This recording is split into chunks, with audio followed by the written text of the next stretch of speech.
കഴിഞ്ഞ വർഷം പഞ്ചായത്ത് പ്രസിഡന്റ് അടക്കം ആ വീട് വന്ന് സന്ദർശിച്ചതാണ്. ഇതുവരെ ഒരു നടപടി എടുക്കാൻ നിങ്ങൾക്ക് കഴിഞ്ഞിട്ടില്ല.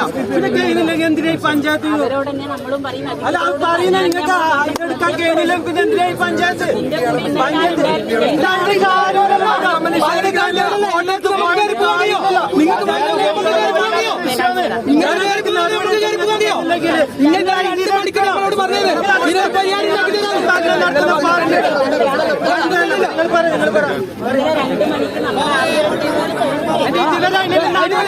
കണ്ണൂർ കുപ്പത്തെ ദേശീയപാതയിലെ പ്രശ്നങ്ങൾ സംബന്ധിച്ച് ദേശീയപാത അതോറിറ്റി DPRലെ അപാകതകൾ ഉണ്ടെന്നും ജനങ്ങളുടെ ആശങ്ക പരിഹരിക്കുമെന്നും അധികൃതർ പറഞ്ഞു.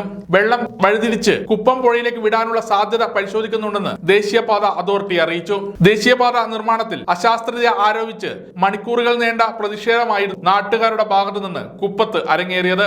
കനത്ത മഴയിൽ വീടുകളിലേക്ക് വെള്ളവും ചെളിയും ഒഴുകി എത്തുന്നത് കൊണ്ടാണ് നാട്ടുകാർ പ്രതിഷേധം സംഘടിപ്പിച്ചത്. വെള്ളമൊഴുക്ക് തടയാൻ ഡ്രെയിനേജ് നിർമ്മിക്കണമെന്നും നാശനഷ്ടം സംഭവിച്ച വീടുകൾക്ക് നഷ്ടപരിഹാരം നൽകണമെന്നും അടക്കമുള്ള ആവശ്യങ്ങൾ ദേശീയപാത അതോറിറ്റി അധികൃതർ അംഗീകരിച്ചതിനെ തുടർന്നാണ് നാട്ടുകാർ സമരം അവസാനിപ്പിച്ചത്. NHAയുടെ വിദഗ്ധ സംഘം സ്ഥലത്തെത്തുമെന്ന RTOയുടെ ഉറപ്പിൽ നാട്ടുകാർ റോഡ് ഉപരോധം അവസാനിപ്പിച്ചിരുന്നു. മെയ് 27-നകം തീരുമാനങ്ങൾ നടപ്പിലാക്കുമെന്നും IHRD അധികൃതരുടെ ഉറപ്പ്. Sir, already you have seen some channelization we have done for the water. We are protecting with the soil bag. Okay. So the further all the houses will be get protected from the heavy water. Okay. In the meantime, we are planning to divert the other catchment area water to other way.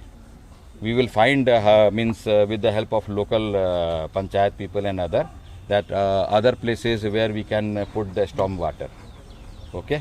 So that further no such heavy water should come to this location. Is there any option to prevent the soil erosion and water?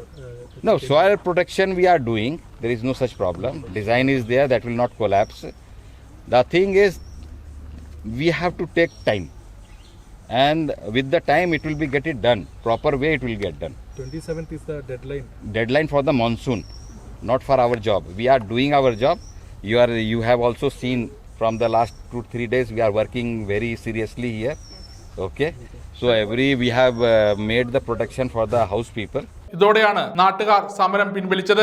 സമഗ്ര news Kannur.